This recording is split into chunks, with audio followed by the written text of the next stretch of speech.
aspiring leaders, tenured leaders, all leaders. Today's video, the ultimate leadership masterclass. This is a 90-minute investment to enhance your leadership skills. So here is what we will cover in today's video. These are the common questions that I keep getting all the time. What is your leadership style? Now, this is basic, but you should know this. The next one, leadership tips for new managers. This will help newly promoted leaders. Next, how to build high performing teams.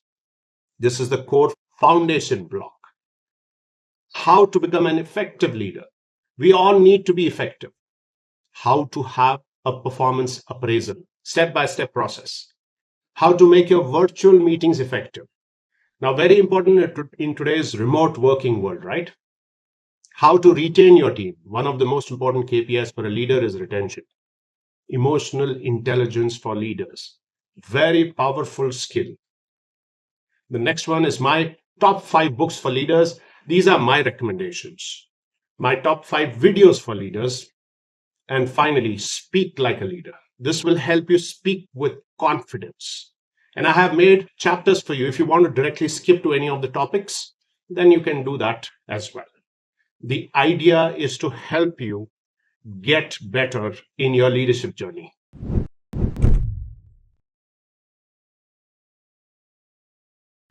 So first, let's understand what we mean by leadership style. Now, every leader has a unique style of leadership. How they lead their team, how they inspire their team, how they meet the targets, how they motivate the folks to achieve the target. And this is broadly shaped by their values, their skills, their character, their experience, and the talent that they bring to the table. A lot of leaders are aware of what their leadership style is, but some leaders are not very sure. There are many leadership styles, as many we have leaders. So let's start with some traditional leadership styles. The first one, the autocratic leadership style. In this style, the leader calls the shots. The leader takes all the decisions. The leader assigns all the tasks.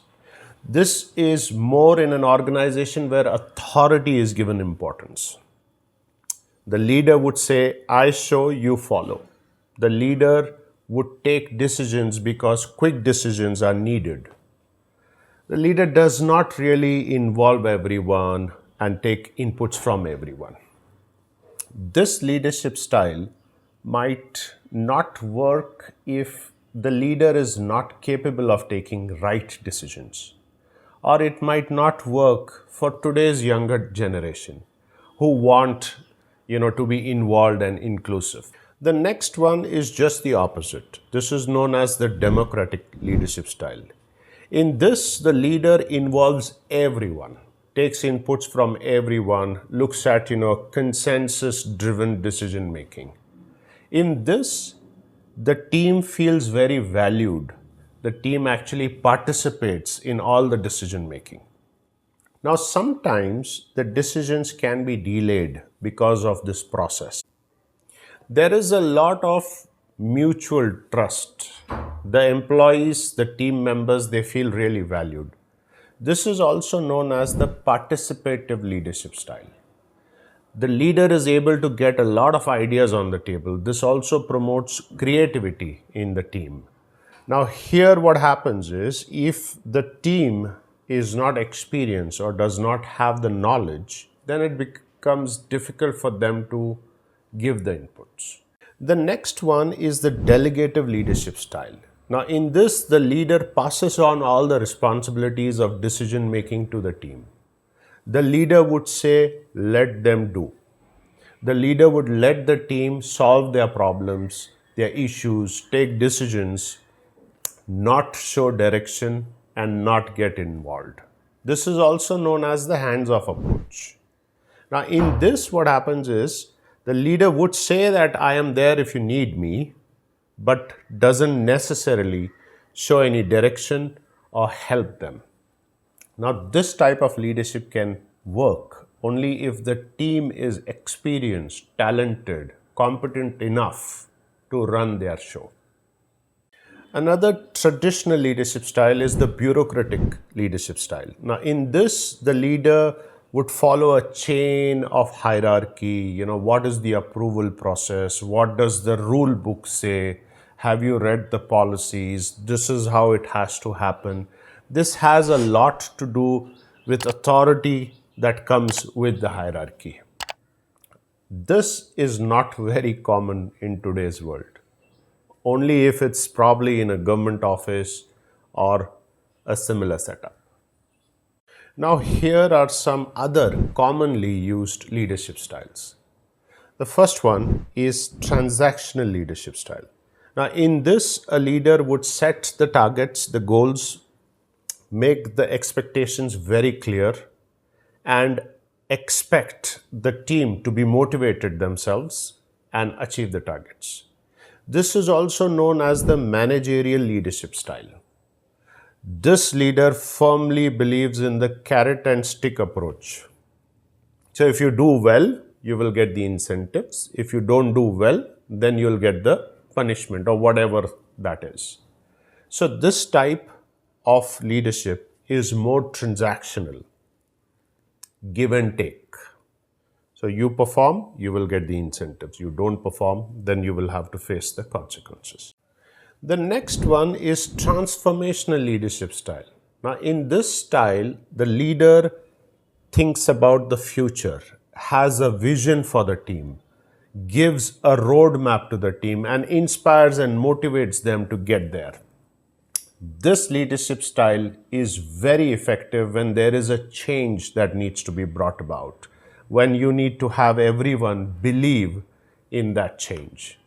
This leadership style is also known as the visionary leadership style. So, in this style of leadership, the trust levels need to be very high. So, this might not work if the leader is very new to the team or if there are new team members coming to the team, because this is all about the future. Another common leadership style is the servant leadership, all right, where the leader believes that the team comes first. The leader believes that he or she is there to serve the team the way the team is serving the organization. In this leadership style, the leader tries to understand the team at a personal level, understand their aspirations, where they want to get, and the leader would try his or her best to get them there. Now, in this leadership style, the leader would always look at the team members' needs, the team member what they want, and would also do everything that is good for them. So the decision making would be revolving around the team's benefit. The last one is the coaching leadership style. This is my personal favorite. In this, the leader would look at nurturing and leveraging the strengths and weaknesses of an individual. The leader would develop strategies to get the individual from point A to point B in their career. This is similar to the democratic leadership style, but it's more focused on that individual person. And this leadership is about preparing that individual for the future by building their skills, tapping their potential, helping them develop on their strengths. This also helps the individual to be prepared for the future. The coach leader also empowers the team members, helps the team members discover their own talents and believe in themselves. So, which leadership style did you connect to? Which one resonated more with you? And it's always good to try out a few styles to understand what your true style is. Remember, the effectiveness of these leadership styles also depend on the nature of work that the team does, or the experience level of the team members, or what is the support that the team members need from you. So try out a few styles and then understand which one is your style.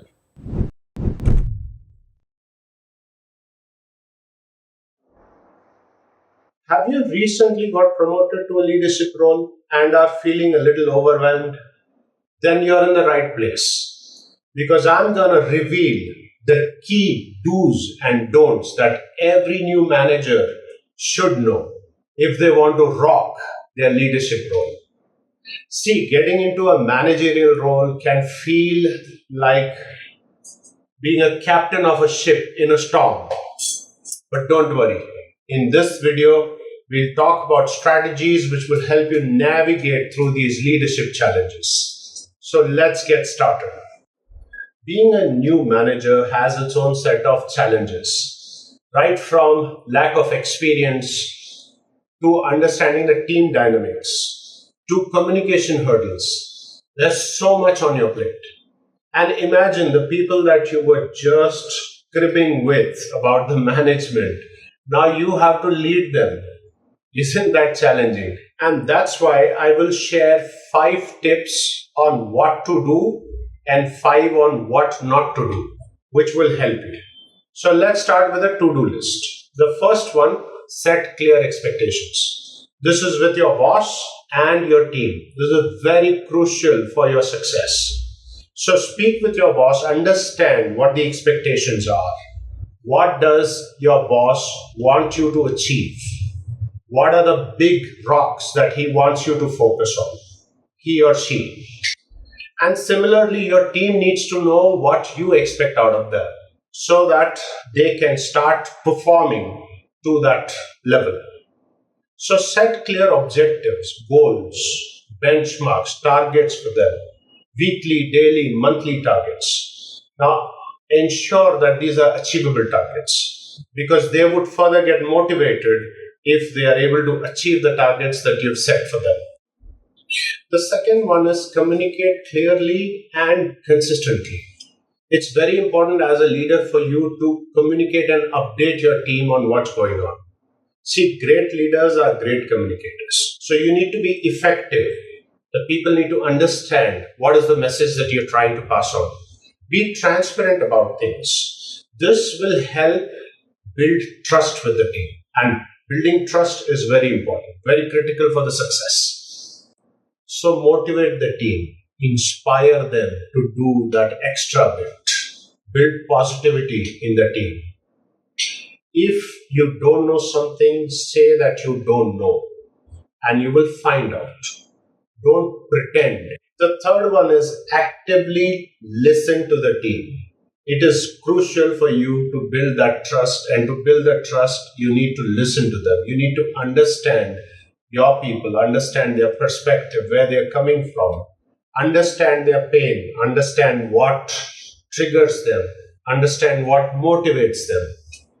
You need to also observe the dynamics of the team. How does the team work with each other? What does the team work? Is there collaboration within the team? If not, then you need to tweak things accordingly. But it's very important for you to listen as a leader on how the team is feeling or what they are trying to say. Try and understand them. And the fourth one is time management. Now, this applies to everyone, but as a leader, you would wish that you have more time because there is so much on your plate, right? And it's also important for you to work intelligently, to do more in less time. And you can do this by planning your day in advance, having a to-do list, understanding what is important, what is urgent, and what is not. You can block time slots for one particular task, which will take time. Everything should be on the calendar. That is how you will be able to balance your time and get more done in little. Time is money, and you cannot afford to miss deadlines, especially when you are a new leader trying to be successful in the role. Lastly, the fifth one is about feedback. So it's very important for you to provide feedback to your team, real-time feedback, positive as well as constructive. It is important for the team to understand how they're doing. Similarly, you need to seek feedback from your boss. You need to ask him or her how you are doing. Have monthly check-ins to understand how the month went. Is there anything else that he or she expects from you? And how are you doing as per the goals that were laid down for you? It is very important to tweak the way you work based on the feedback that you receive. So let's flip the side. Let's talk about the crucial don'ts of a new manager. The first one, obviously, don't micromanage. I know it's tempting for you and you've just moved from IC role to a leadership role and you want to look at every bit of detail, but don't do that. It impacts the productivity, it impacts the morale, and overall, it will impact your team as well. So don't micromanage. Trust your team, trust your crew with the tasks. After all, you've hired them based on their skills. You have not hired a set of puppets. So let them work on their own. The second one is avoiding conflicts. Now, this can lead to unresolved issues within team members in your team. The entire team dynamics might get impacted with this. So, as a leader, it's your job to find a solution for this, to get everyone on a common ground, to understand, to be fair, to trust the people, to listen to them, listen to both the sides, and find a solution, find a middle path. You're also a coordinator for the team. So you need to ensure that the environment is conducive and healthy and positive. So do not ignore conflicts. Don't hide in the shadows. Don't say, I didn't see that. Don't let the problem solve on its own. As a leader, you go there, face it, and solve it. The third one is never neglect employee recognition. An engaged employee, a motivated employee will go that extra mile for you. So it's your job to ensure that you're able to recognize the hard work that people are putting in. So do MBA, manage by appreciation, a pat on the back, a call out in the meeting, an email. It's very important to motivate and appreciate the right talent and the right work, because that will go a long way. The fourth one, this is the most common mistake that new leaders do. They try to change the entire equation. All right, guys, now from today, this is what we will do. Don't do that. Look at what is going on well, all right? And then slowly, steadily make changes. People don't like change. No one likes change. They are very uncomfortable with change. So have subtle changes as you come into the role. It's also very important not to criticize, the predecessor that you had or the leader who was there before and say, oh my God, I don't know how you were doing things. Don't do that. Look at the good things. Observe, slowly, steadily understand and have a strategy that will help the team perform better. And the last one is, do not disrespect your team. Do not disrespect anyone in the team, irrespective of their grade level.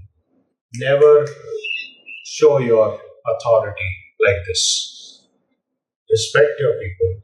Make them feel valued. Look at who the person is. And as a leader, your title doesn't demand respect. You have to earn your respect. So be a good human being. Be a part of that team. Respect everyone. Create that culture where everyone feels valued, everyone feels that they're working as one unit. So to wrap things up, it's very important for you to balance between the crucial do's and don'ts of a new manager.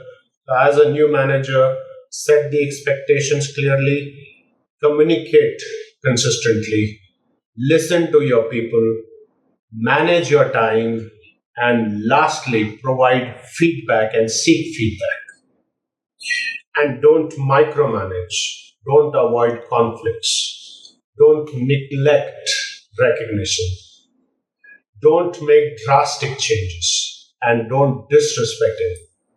And remember, every leader was once a beginner, just like you. And you will be able to steer the ship out of that storm very soon. And here is the bonus tip. Don't try to be popular. Don't try to make everyone happy. You're not selling ice cream, you're leading a team. So aim to be authentic, do the right thing, and try and understand your leadership style.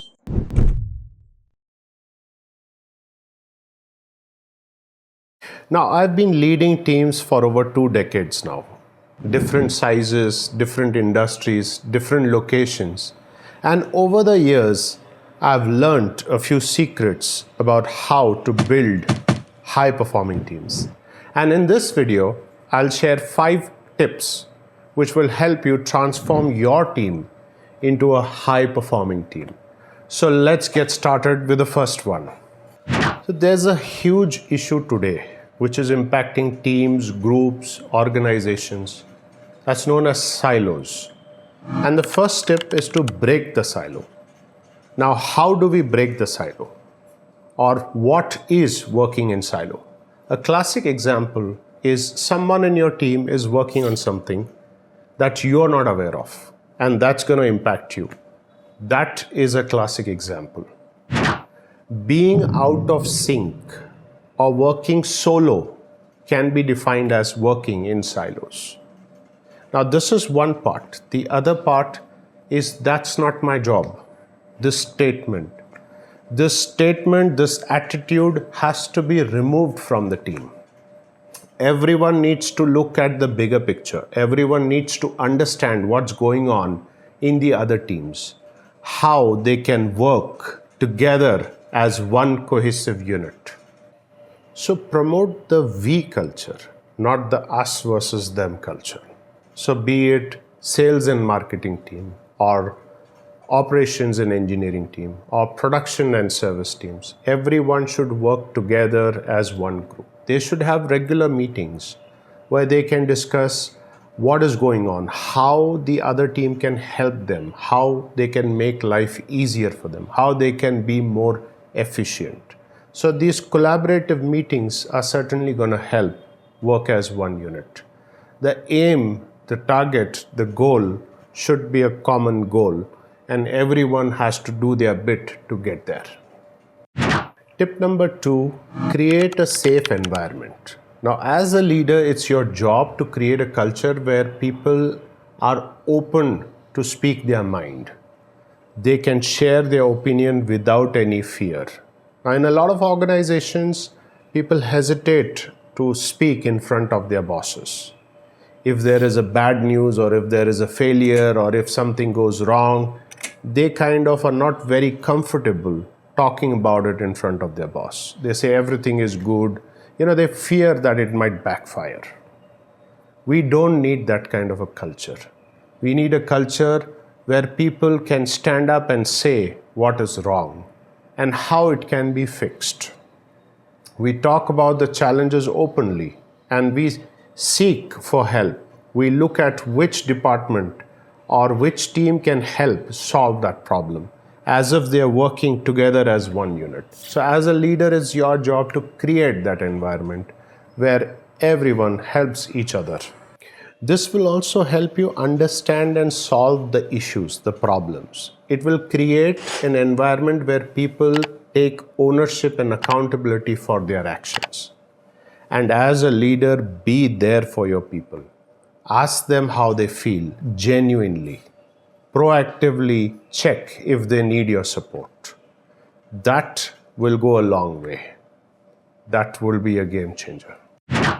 Tip number 3 is communicate. Now, this beautiful quote by George Bernard Shaw explains everything. The single biggest problem in communication is the illusion that it has taken place. Now, there are multiple occasions where people say, hey, I wasn't aware. I didn't know. We were never shown that. This hurts the business. It pulls down the performance of the team. There are so many errors, so many mistakes, so many escalations which are caused by lack of communication. So I say you over communicate. You share all the important updates again and again. Over communication is much better than not communicating. Do not assume that people know about it. As a leader, it's your job to create multiple channels of communication so that these important updates are not missed out. Now, what can work is having daily huddles where the team updates everyone on what's going on, what is the progress, what are the challenges, what are the risks, what is the support that they need. This will have everyone looped in and everyone will be on the same page. And if daily huddles don't work, you can try twice a week or maybe once a week. Decide on how you're going to do it. Now, in the hybrid world, you can do a virtual meeting. This is very important as it can connect everyone together and everyone will be aware of what's going on.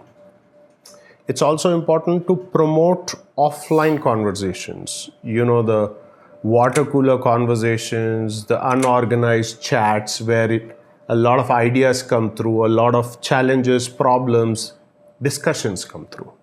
The fourth one is create a culture of learning. Now, out of the 8-hour, 9-hour shift, ensure that maybe 1 hour is dedicated towards training, towards learning, towards self-development of the team. It can be learning a new skill. It can be learning a new task. It can be getting cross-trained on another task, right? It's very important for us as leaders to keep upskilling and reskilling our people. Coaching, grooming, creating a career path for them is one of our key responsibilities. And this will keep your team also motivated. The goal is to have lifelong learners in the team where they never stop learning. They are always eager, excited to learn something new and contribute towards the team. And lastly, the fifth one, take risks. Create that culture where people share ideas, people think out of the box, people challenge the existing systems, and they give ideas which are breakthrough ideas which can reinvent the whole process, which can optimize and make the process efficient. Now, what happens is whenever someone gives an idea, there's the age-old statement, right? This won't work. We don't need to do that. We need to encourage people to give ideas by saying, okay, let's try that out. What's important as a leader is to give them the flexibility or empower them to make mistakes and to learn from mistakes, to fail and fail faster. So the idea should be that either they win or they learn. And here are 2 bonus tips. The first one, create a culture where people just pick up the phone and speak to each other rather than drafting and sending long emails. Trust me, that's the fastest and the best way to solve a problem. Pick up the phone and speak.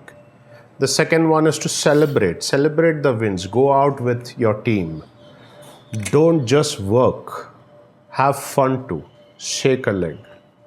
I hope these tips help you create a culture which promotes building high-performing teams.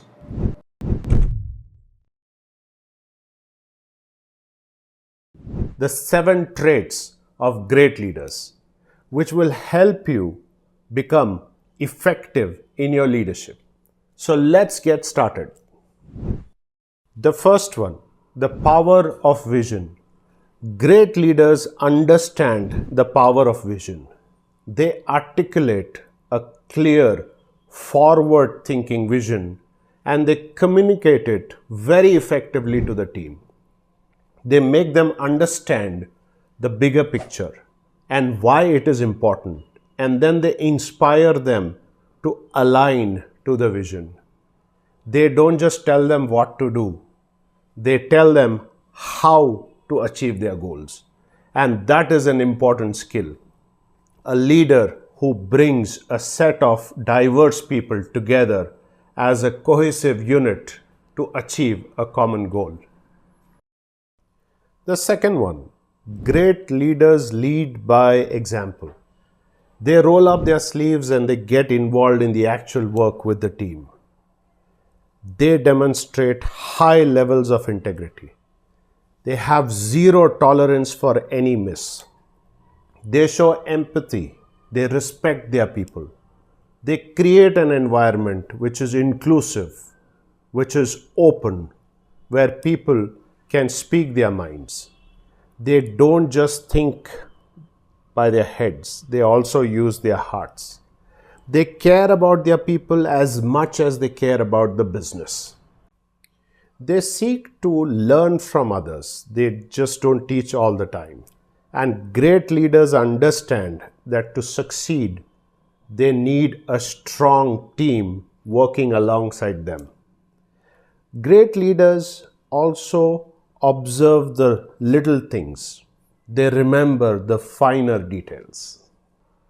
The third one is adaptability. This is what sets great leaders apart. They understand that in today's VUCA world, it's important to adapt and embrace the changes. They anticipate the challenges, they know what's going on in the market, and then they navigate through these uncertain times. They adjust their strategies. They motivate the team to align to the changes. They remain calm during crisis situations, and they have the courage to take decisions, calculated decisions. They put the team at ease, and they are the ones who drive innovation during tough times. Number 4, very important, empowerment. By empowering their team, remarkable leaders foster a culture of autonomy and empowerment. They delegate effectively. They trust their team, and then they delegate the work, and they're there for them to support and guide them. They recognize and celebrate the achievements of their team. They never micromanage. They let their team make mistakes and learn from those mistakes. They always give credit to their teams if they win and take the blame if they miss anything. The fifth one, leverage strengths. Now, great leaders understand their team very well, and they leverage the strengths, the unique strengths of each individual to get the maximum potential out of the person. This is how they create high-performing teams. Great leaders don't worry about how to do it.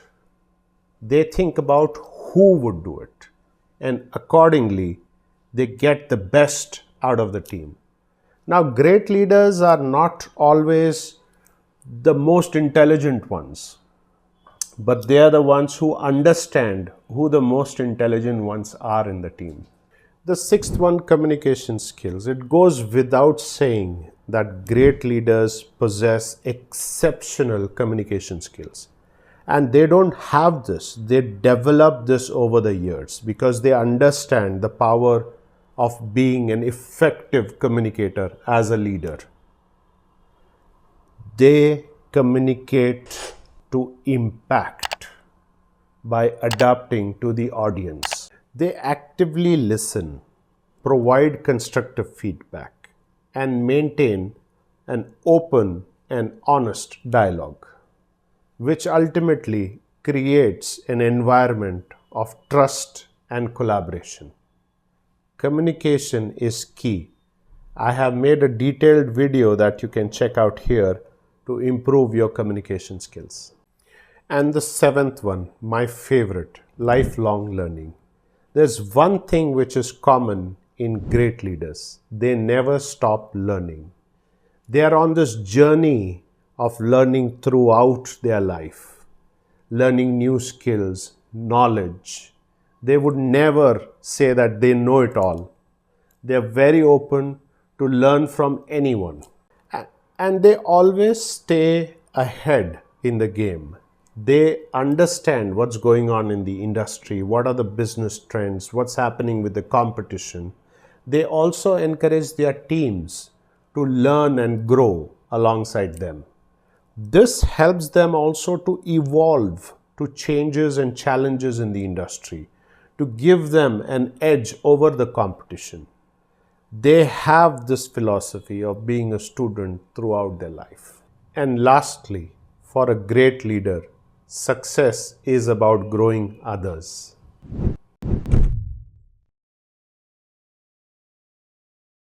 Appraisals, and I'm going to share 6 simple tips that will guide you through the process of conducting a performance appraisal.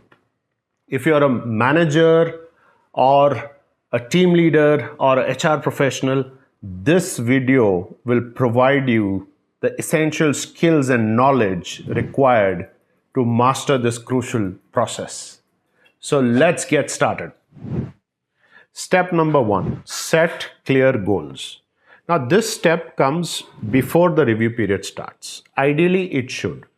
So, it's very important in a performance appraisal to establish clear and concise goals for the employee. And you can use the SMART approach. No, not that SMART. SMART is an acronym: specific, measurable, achievable, relevant, and time bound. So once you have these goals set, then the first step is complete. And always remember, the employee's goals should be linked to the organization goals. That's very important. Step number 2, collate the data. So gather all the performance data throughout the review period. Do not wait for the end of the review period and then start thinking what the person has done. It's very easy to get into the recency effect. You know the recency effect, right? I mean, if a person has done well in the last quarter, then you tend to, think about that performance and then forget about what the person did in the first quarter.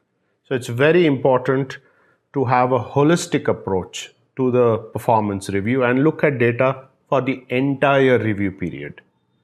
I give you a simple tip. Just take an Excel sheet, hits, misses, and keep tracking this as and when that happens during the review period.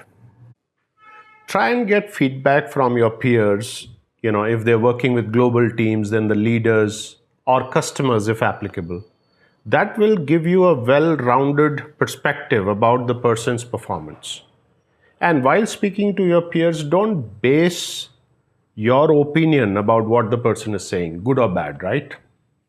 Always look at data and then arrive at a rating or review about the person. Be open-minded, be receptive to feedback for the person, but take decisions based on data. Step number 3 is prep work. So now it's time to plan for the discussion. An appropriate time, appropriate date, location, and this discussion has to be in person. It's an important discussion. It's always better to have it in person. Now, let's say if you are managing a remote team in some other city and you have an office there, then you should travel. You should travel and meet your team there to conduct this discussion. And if someone is working remote, then you can explore the option if they could travel to office. And if none of this is possible, then the last resort is a video call. But a video call with the videos on, that is very important. This is the most important discussion for an employee, right? A performance discussion. So we need to do justice to it. And the agenda for the performance discussion is very simple. There is a self-assessment, and you need to just understand what the person has written, and then there is your review about what the performance was all about. Earlier there were 2 separate discussions, where one was just to seek to understand what the person has written and the other one was to share the feedback. But nowadays a lot of people, a lot of organizations have just one discussion. So make sure that you spend enough time reading the comments and the data that the employee has filled in their self-assessment. And be prepared for the discussion. Look at the performance data, look at your comments, what are the key points that you're going to share, what is the feedback that you're going to share. Go forward for a healthy discussion with the person. Remember, this is the discussion that the employee is really looking forward to. So do justice to it.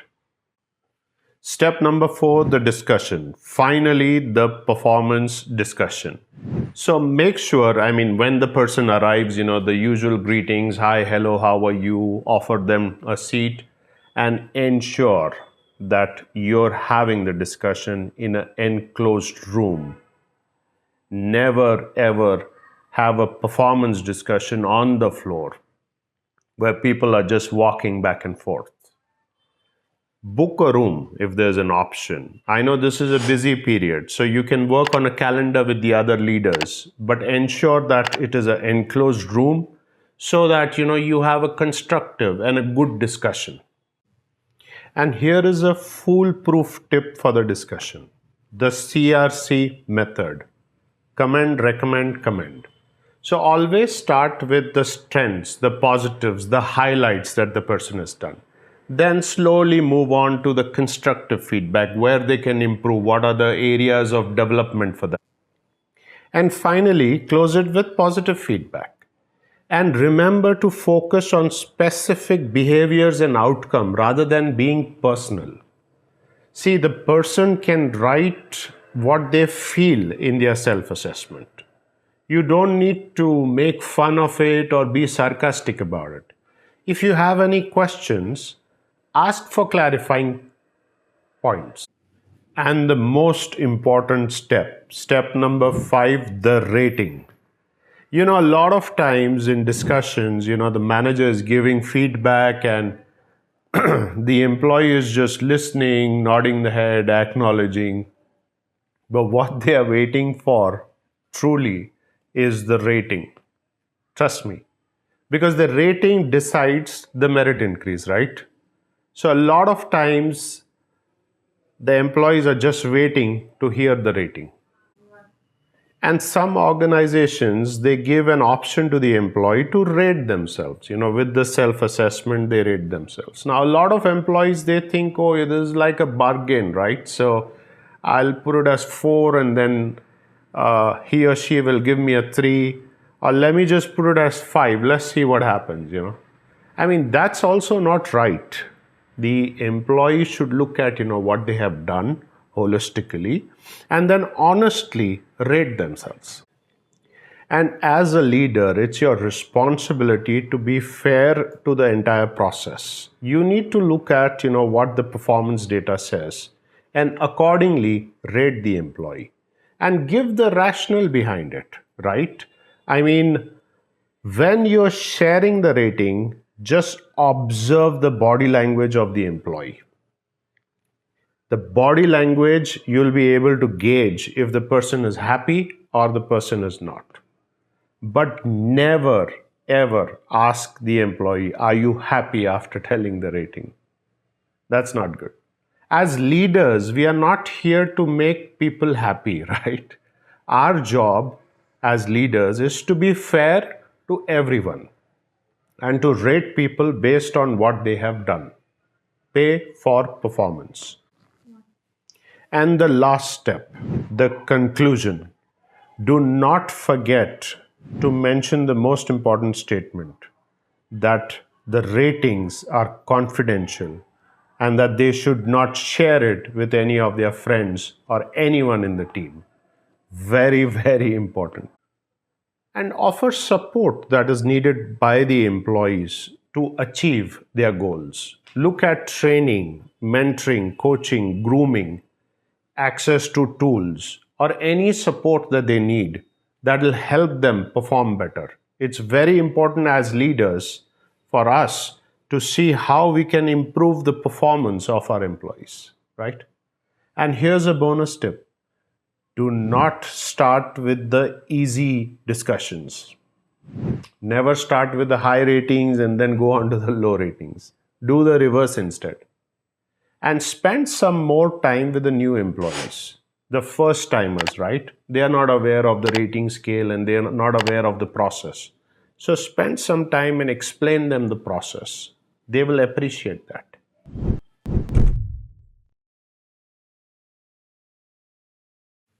Hi, can you hear me? Are you able to see my screen? Oh, you're on mute. You're on mute. These are common phrases nowadays. Even kids know that, thanks to online classes. In today's remote working world, we are required to get on virtual meetings. And that's become the new normal. I bet engaging your team members in virtual meetings is hard. Hi, I'm Ravi Motwani, a leadership coach, a career guide, and a storyteller. In this video, I will share 4 tips to make your virtual meetings more engaging. The first one, have a clear agenda. What is the objective of the meeting? What is the purpose? What do you want to achieve by the end of it? Was the agenda circulated well in advance, or did you just send it 10 minutes before the meeting? The reason why we send the agenda is so that everyone prepares and comes for the meeting, so that it's a productive meeting. A good way to start is by looking at what are the pending action items from the previous meeting. Now let's say you start the call, right? And there are greetings, good morning, good evening. Okay, we'll give others a couple of minutes. And then what happens? Awkward silence for 2 minutes. Everyone is on mute. Does that happen? Has that happened? I'm sure. So you can break that silence by picking up a topic. Talk about the weather, talk about sports, talk about how India won the match yesterday. Speak about anything that breaks that silence. And please don't talk about religion or politics. Stay away from those topics. But break that silence. The second one, set ground rules. The most important rule, video on. And don't tell me I'm not camera ready, I'm having a bad hair day. Come on, it's not a random call. You knew about this meeting. So you had enough time to be camera ready. The only exception is when someone is driving. But why should you join a call when you're driving? That's dangerous. I told you, multitasking is not a skill. Another rule is to request everyone to go on mute. I'm sure in one of your calls, suddenly someone started talking in regional language. And it's not funny actually. It's just embarrassing for everyone. So request everyone to go on mute. If they want to speak, they can unmute and speak. Another rule is your background.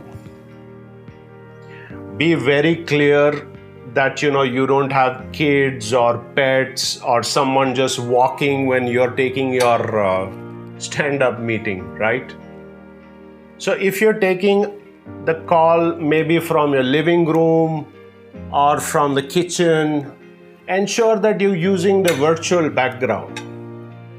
That looks professional, right? You don't want everyone to see your family members.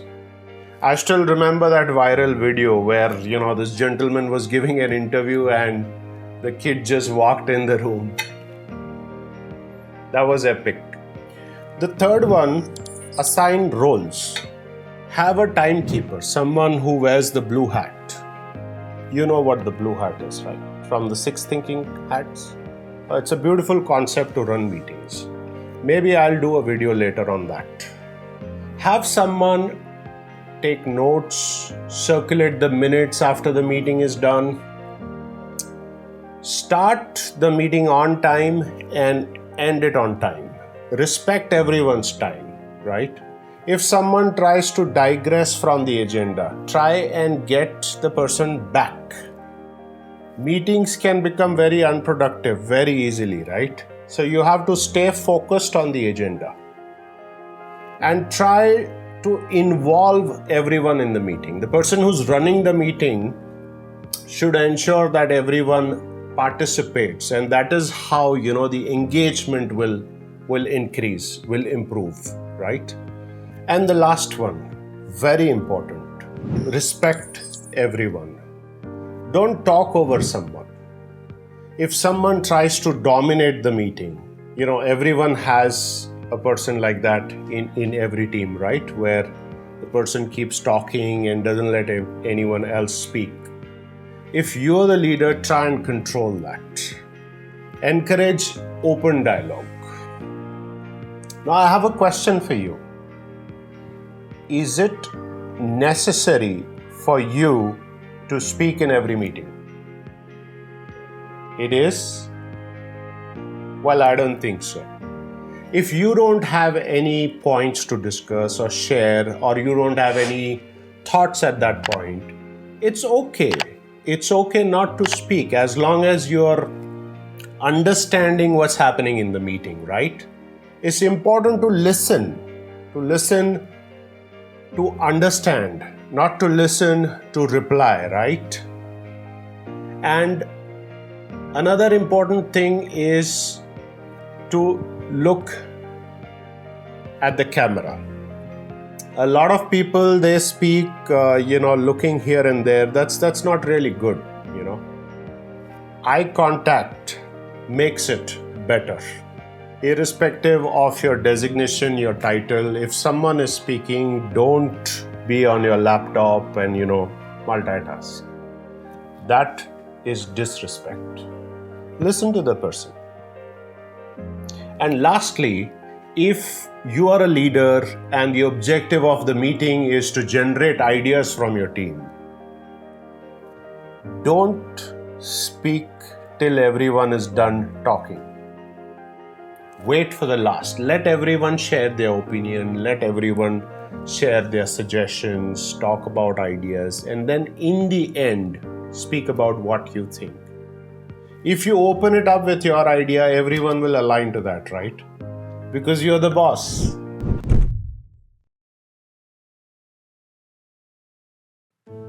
Why do people leave organizations? What do you think?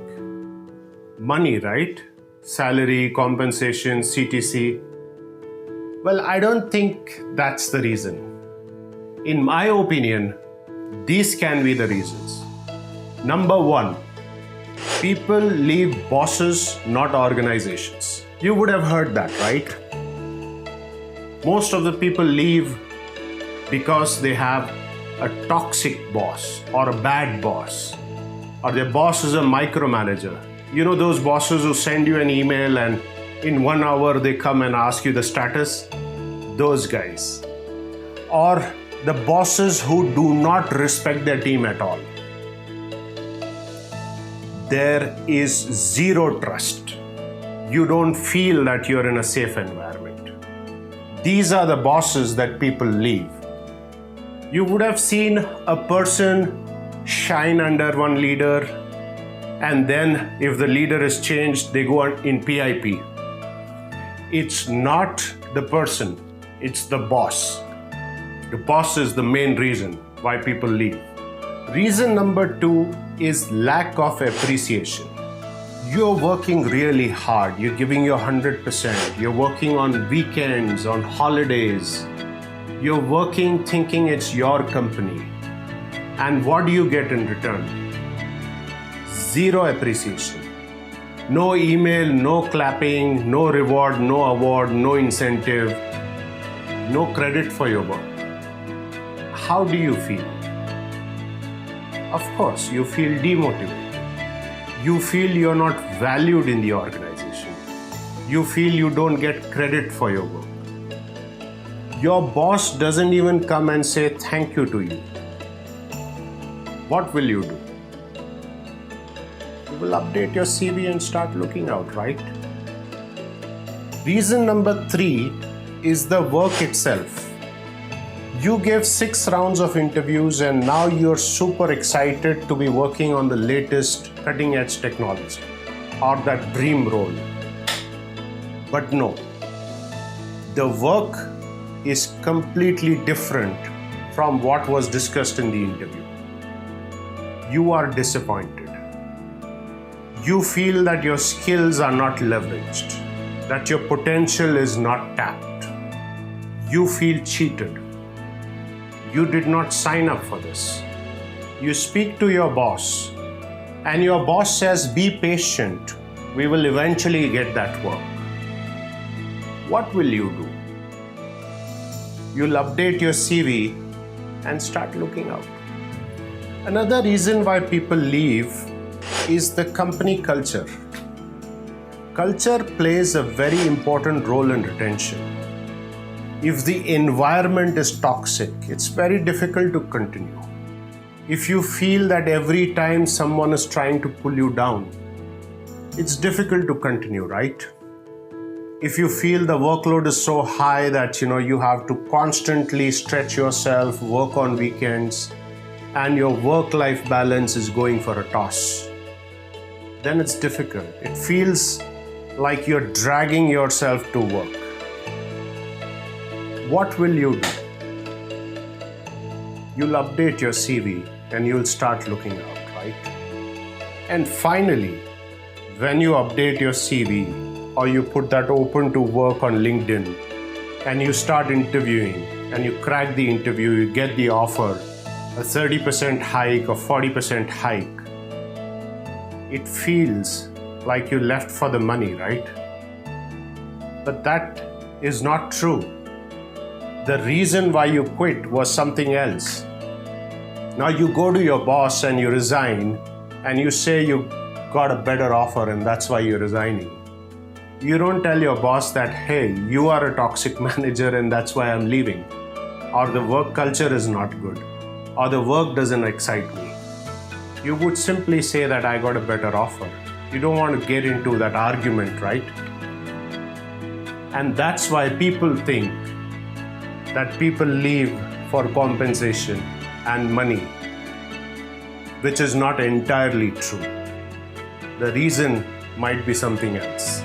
And don't get me wrong, I'm not saying that salary is not a reason. It is. There are folks who are underpaid or who feel that money is important for them, or to make the ends meet they need more compensation. That's fair. That's okay. There would be folks who would leave for more money, higher compensation. But that is not the primary reason. Now, as managers, as leaders, how do we retain our people? Well, think about these top 3 reasons, right? Are you a good boss? Are you appreciating your people? Do they feel valued? And do you give them work which excites them, which motivates them? And as leaders, we should look at ways how we can promote teamwork, how we can create an environment where people help each other and they work as one team, how we can look at our high performers and incentivize them, how we can proactively look at folks who are under the median or underpaid and correct their salaries, how we can look at having a very fair environment, how we can balance work and life, how we can have that open culture where everyone's opinion matters, how we can have genuine discussions with our people about their career, about their aspirations, how we can assign work to people that motivates them, that challenges them to go that extra mile. And that is how we will be able to retain our people.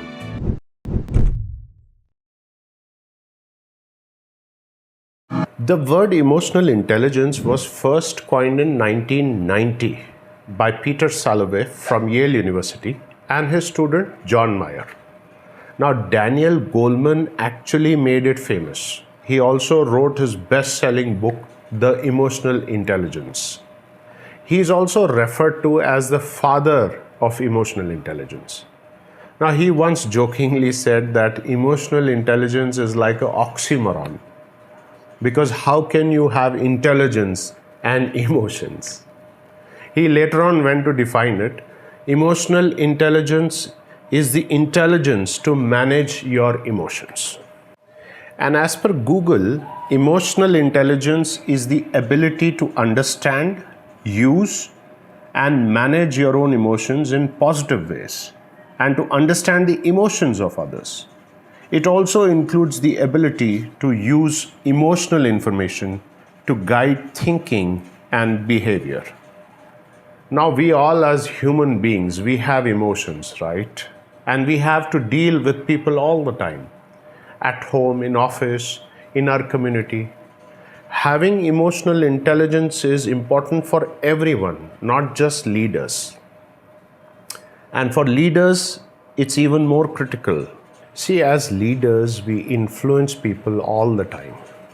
A good leader should understand what drives the team, how he or she can motivate the team, inspire them to achieve the goals. And if the leader is strong at EQ, then this is very easy. A leader should empathize with the team, should connect with the team. The team should feel comfortable with the leader. The leader should listen to the team, respect the team. Only then will they align to the vision, to the mission, to the goal that the leader has set for them. And that is a game changer. Being emotionally connected with the team is a game changer. And on the flip side, you would have seen these leaders who have absolutely no connect with the team. They don't understand what drives the team. They have absolutely zero empathy for their team. What happens in such a team? Do you think the people want to work for such a leader? Absolutely not. They are there maybe because they don't have any other option. Once they get an offer, they'll be the first ones to run from the team, right? Now, it's also important to understand that if a leader is angry and he shows the anger on the team, it impacts negatively on the team. The performance dips. These emotions are very contagious. Have you ever met a person who's very negative about everything, who keeps cribbing? At times you get carried away and you also start thinking negatively. And that's why it is very important to master emotional intelligence as a leader. And how do we do that? Well, here are 3 simple tips. The first one, self-awareness. Be more aware of how you feel. Self-awareness about your emotions. What are the emotions that are coming through? Let them come and go. Understand how you feel. Don't suppress your feelings inside. That is very dangerous because one day that might just explode. So be clear on how you feel. If you're feeling angry, then understand the reason behind it. Why are you feeling angry? If you're feeling happy, then understand what made you happy. It is very important for you to be aware of how you're feeling and why you're feeling that.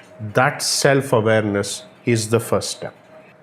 So the second step is manage your emotions. Now that you've understood how you feel, right, about a certain situation, about a certain person, about anything, you have to speak about it. You have to say how you feel. You have to express your feelings with people. Now, you can talk to your close, trusted friends, to someone who you can be open about things. I'm so angry because this happened, or I'm very excited because of that. As a leader, if you want to be great, you need to know how to manage your emotions so that you can manage your team's emotions, correct? Try and have a conversation between your mind and your heart. That will further build your emotional intelligence. And as a leader, you need to bring that vibe in the team, the energy, the enthusiasm, right? Because like I said, emotions are very contagious. You need your team to perform well. Now, if you're negative, that will certainly impact your team and the performance will go down. So you need to be aware about the emotions And please don't fake it. You cannot be happy and enthusiastic, all the time, right? People would notice that. So if you feel down someday, I'm sure your team will know that there's something wrong, okay? But then get the energy, get the vibe in the team, and manage their emotions as well. And the third one, which is very important, show empathy, right? And a brilliant question to ask your team members is, how do you feel about it? In your one-on-ones, whenever you're connecting with your team members, ask them, how do you feel about the change? How do you feel about this initiative? How do you feel about not getting the promotion? It's very important to get into their shoes and try and understand how they are feeling. As a leader, you need to listen to them, you need to be patient, and you need to be empathetic. Some people are naturally empathetic, right? But with practice, you will certainly get there. That will build a very strong connection with your team, and that will be the game changer for you. And in my leadership journey, I've been very fortunate to have teams who have been high performing teams, who have won awards, who have gone that extra mile, who work as one unit. And I realize the one game changer is being emotionally connected with them. Who says you have to talk about work all the time? You can connect at a personal level to understand what's going on with the team. So once there was this high performer in one of my teams, and his performance started dipping suddenly. He started making mistakes, and there were escalations, and he was overall struggling. All it took was a conversation to understand what's going on. And that's when I got to know that he was going through a lot of stress. He was going through a rough patch. He and his wife were filing for divorce. Now, once I understood this, my approach completely changed. I started empathizing with him. I started supporting him, guiding him on how to come out of that situation. Now, over time, he did bounce back and his performance did improve. But had it been a leader who was not connected, he would have kept pushing for numbers and pushing for performance, which would have led to disaster. He would have probably quit. So it's very important to also understand what's going on the personal front. It gives you a different perspective and it helps you manage the team better. Now, this was just one example. There are so many examples in our day-to-day lives. So be a leader who's connected with the team, who inspires the team, who walks the talk, who's authentic, whom the team can approach without hesitation, whom the team feels connected to. A person, a leader who is a good role model, who can manage his or her emotions and also manage the team. It's very important for you as a leader to master emotional intelligence.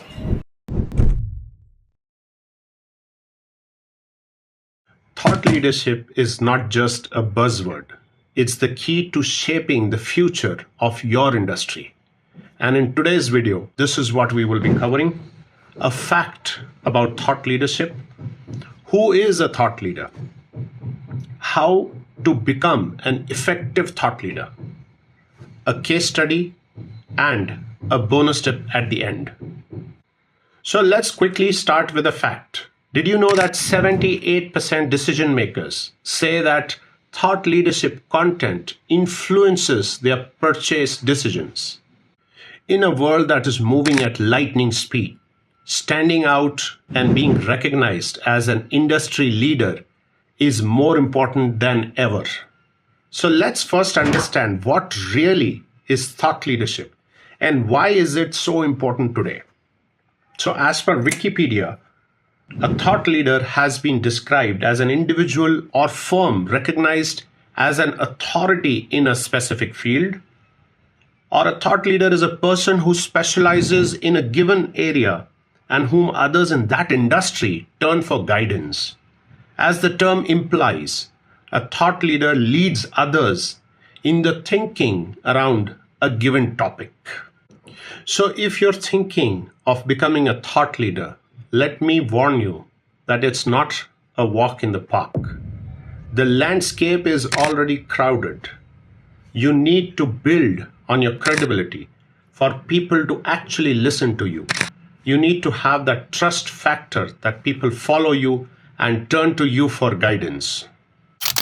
See, there are so many voices out there. It's already saturated. How will you make your voice heard? It is a challenge, but if you're ready to take up that challenge and make a significant impact, then I'm sure you can do it. And I will help you by sharing some tips on how you can become a thought leader. So first off, effective thought leaders are great at content creation. It can be articles, it can be videos, it can be posts. They are really good at writing content. It's all about sharing your knowledge with someone. It's all about sharing the value that you have with others so that they can benefit. It's also important to network and connect with people. It's important to build a credibility, to show what you know. What is the domain that you're an expert on? What is it that can help others who are trying to get into that field? Most importantly, it's about being authentic. It's about being genuine in sharing content. So once you do all of this, then you are moving towards becoming a thought leader. Now, here is the part that brings it all home.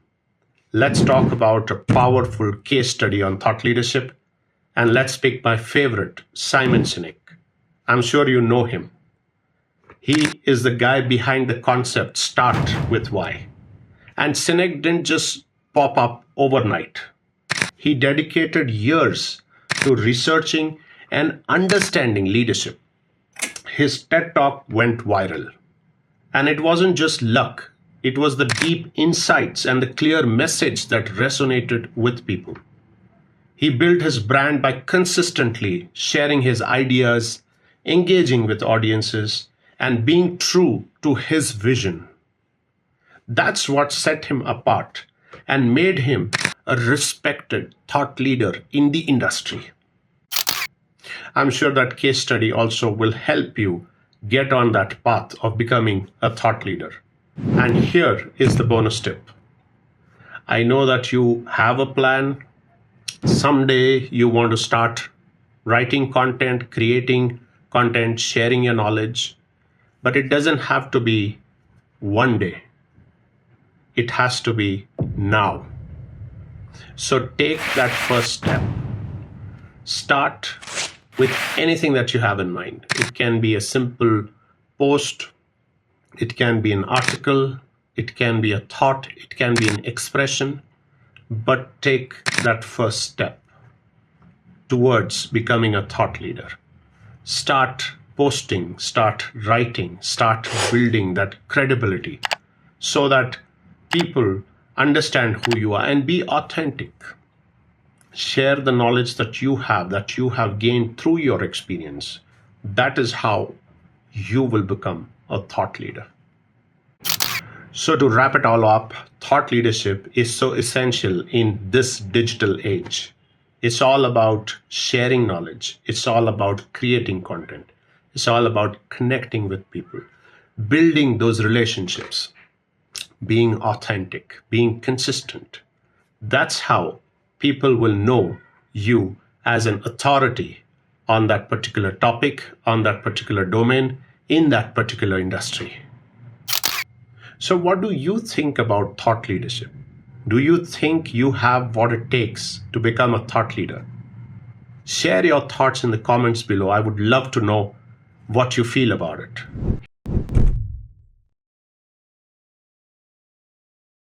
the top 5 leadership videos that every leader must watch.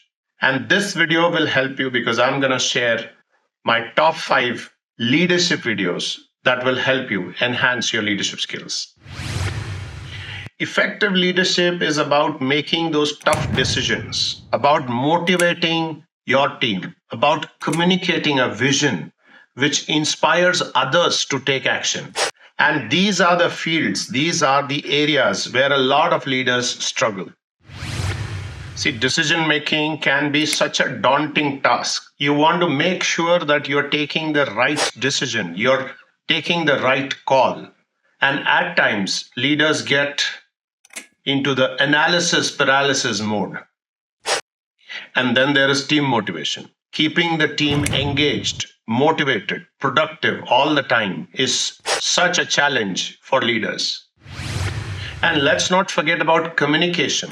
Getting the message effectively to your team or your stakeholders or your leaders is so crucial to your success.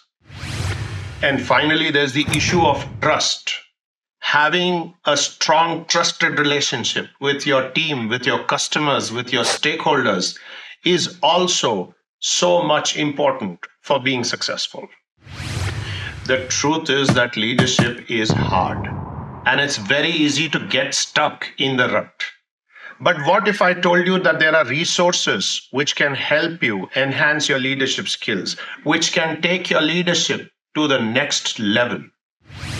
So here's the first video that I want to share with you. This is by Simon Sinek, and he talks about the importance of leadership. He speaks about having or making a positive impact on the world. What I love about this video is how Simon breaks down the fundamental difference between leaders and managers, and how leaders can create a sense of purpose and also belonging within the organization.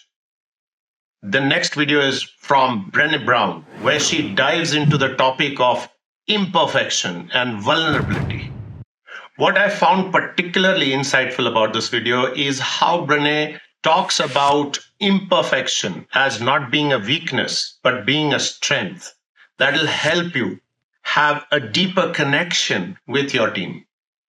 The third video is from Gary, and I love Gary for his style, his no BS style about describing leadership and entrepreneurship.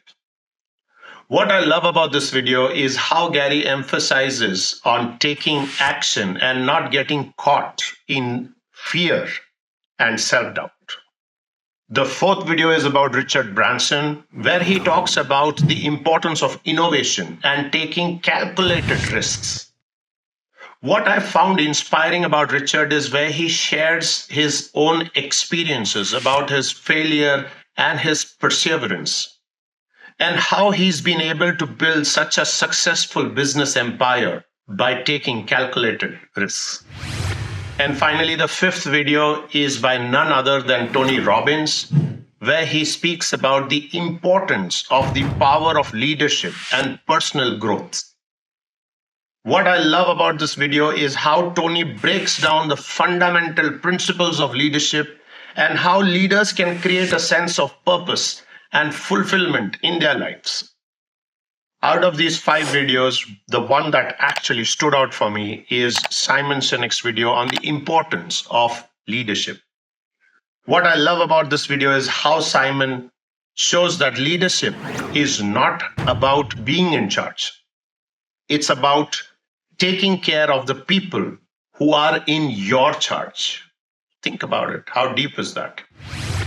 So to recap, the 5 videos that I strongly recommend every leader to watch are Simon Sinek on the importance of leadership, Brené Brown on vulnerability and imperfection, Gary Vaynerchuk on taking action and overcoming fear, Richard Branson on innovation and taking calculated risks, and Tony Robbins on the power of leadership and personal growth. All these videos are packed with practical advice and insights that will help you overcome the challenges that you're facing as a leader. So do check them out. I have also made a video on the habits of great leaders. You can check it out here. And I would really love to know, what's your favorite leadership video on YouTube? Do share it in the comments below.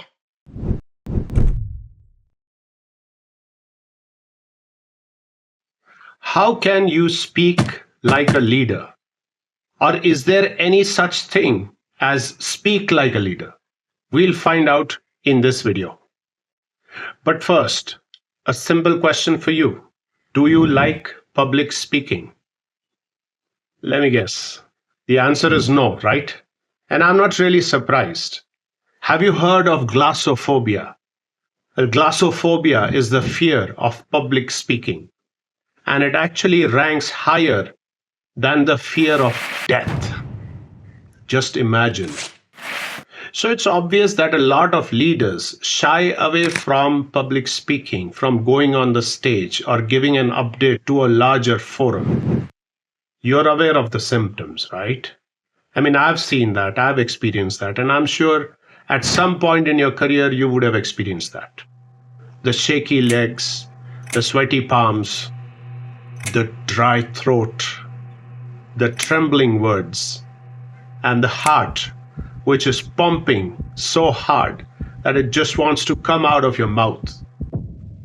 These are the symptoms of the fear of public speaking. So, what happens next? Well, typically there are two responses. The first one, after this huge embarrassment, you convince yourself that this is not for me. This is not my cup of tea. And with that excuse, you swear that you will never, ever go on stage. You will never look at any speaking opportunity. You run away from any such opportunity. In short, I feel that you block your personal growth. This is also known as the flight mode. Okay, let's move on to the second scenario. Here, you say to yourself, not bad for a start. At least I didn't faint or I didn't die on stage. With that, you say to yourself that I'll try again. Now, the key word here is try again. So you give it another attempt and you're better this time. And you keep doing it till you transform into a good public speaker. This mode is also known as the fight mode, where you don't give up. And I'm sure a lot of you watching this are familiar with this and you didn't give up. And today you can confidently speak in front of a crowd. If not, I'm sure you'll get there soon. Okay, now you must be wondering, when will we get on to the topic? Speak like a leader. So let's jump into it. But before that, a small exercise. No, you don't have to get up or do anything like that. It's a mental exercise. So close your eyes and think about your ideal leader. Think about a leader whom you admire, whom you aspire to be like. He or she can be from your same organization or same industry or some other industry or some other country for that matter. Done? Okay. So what is that one trait that makes that person a great leader? Now, don't tell me looks. Don't tell me that he's so handsome or she's really beautiful. The one trait is the way they speak with people, the way that they make you feel. It's their personality, it's their character, it's their aura that makes them a great leader. Now imagine you have a gun, a loaded gun. I know you don't have one, but just stay with me on this one. You have a gun, you pull the trigger, bang, it pierced into the target, and the damage is done. Now tell me, is there a way to put the bullet back into your gun? No, right? That's how the spoken words act. The words that you speak are like bullets which are fired from the gun. So you have to think before you speak and not jump the gun and respond immediately. So you might ask me, what's the solution? And I have a very simple solution for this. STOP, the acronym. S for stop. There is no need to respond immediately. You're not sitting in a contest with fastest finger first. So stop. T is for think. Think about what the person has asked you or what the person has said. O is for organize your thoughts that are coming in response to what the person has asked. Organize your thoughts. All great leaders are good at articulating their thoughts. So organize your thoughts, and then P is for proceed. All great leaders follow this technique. You can look at this link. Steve Jobs. Someone actually asked him in his most iconic moments, what's the one thing you personally learned at Apple that you're doing it next? His answer? He paused for 18 seconds. 18 seconds. Then he said, good question, and then he answered it. That, I am sure, he was following the stop technique then. Pauses are very powerful. Use them wisely. Okay, how many of you leaders have meetings? Your stand-up meetings, your weekly leadership meetings, your staff meetings. We love our meetings, right? Now, next time you have your meeting, observe how much you speak and how much your team members speak. Just observe if there is a problem, if there's a challenge, if there's an issue. Are you the first one who actually gives the solution? Or do you let your team brainstorm and share their opinion or suggestions? Just observe that. Because if you give the solution first, no one would oppose it. They would just align to it. They want to agree with their boss, right? And that's why you're curbing the creativity or curbing the solution or the suggestions that your team has. Now, Simon Sinek says, leaders eat last. I say, leaders speak last. Okay, I want to give a disclaimer before the next one, right? I don't want to get into any controversy, all right?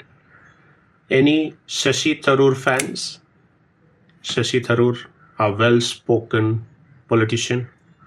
Well, nothing against Shashi Tharoor, but a lot of people are in awe of how he speaks. The words that sometimes are difficult to find in a dictionary. If I start speaking like Mr. Tharoor, my team would be confused and lost. Well, this is my opinion that leaders should be very simple in their words and easy to understand. That is how they become effective communicators. So don't use any jargons, any fancy words, any technical words that your team doesn't understand. In my opinion, leaders should kiss. Follow the KISS technique. Keep it short and simple. Now, have you been to a meeting where the leader is going on and on and on, like as if he's going round and round in circles, and you were not really understanding what the person is trying to say? We all have come out of meetings where we are like, what was he trying to say? Or what did she mean? So as a leader, to be effective, you need to keep it short and simple. I challenge you, next time you're giving an update, try to use lesser words and get to the point. This will make your communication very effective. Another very important aspect that a lot of great leaders do is they assess the audience and then they customize to the requirement. So you need to understand, is it a board meeting that you're giving an update in? Or is it a team huddle? Is it a off-site team outing? Or is it just an unorganized brainstorming session? It's very important for you to understand your audience and customize your content to suit what they're looking for. For example, if I am addressing a corporate crowd as a keynote speaker, the way I will speak or my content will be very different than addressing a college student crowd at a university. So assess your audience, understand the demographics, and then accordingly customize your content and your delivery to suit that. And lastly, this is so important. Put passion in what you're saying. I am very excited to say that we met our sales target for last quarter and the earnings have been good. Tell me, is this a way to give an update, such an exciting update? Show the passion. I'm super excited to say that we met our sales targets. Put in the intonation, the inflection, the energy, the passion in what you're saying. That would take your update to the next level.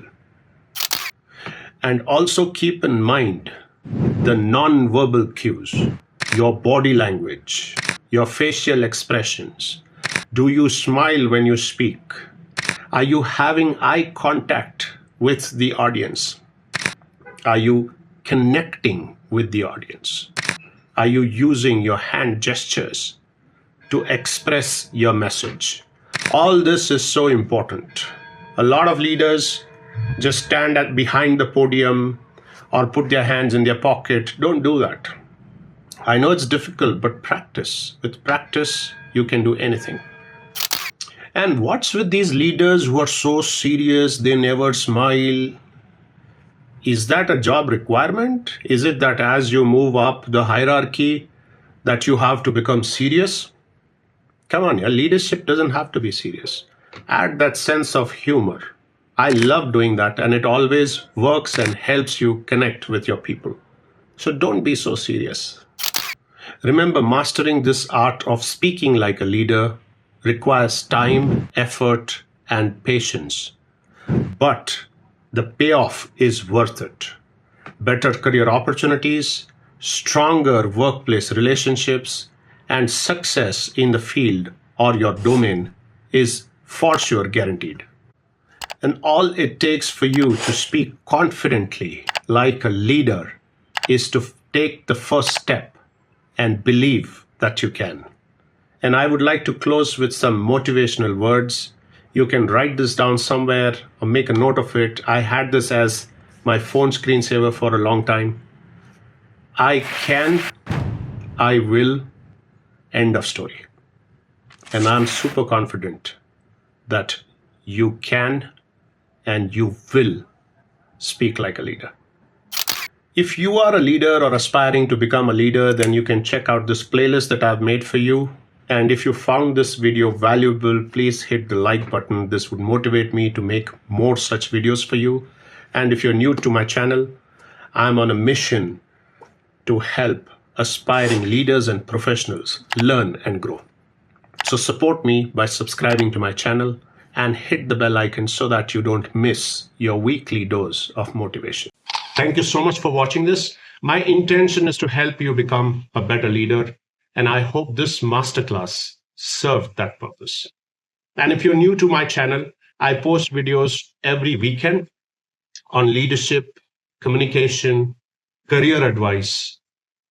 So there are many videos which are lined up. Do subscribe and hit the bell icon so you don't miss them. Also check out the interview series and the communication series at the end. Thank you so much for watching, and share this with someone who will benefit.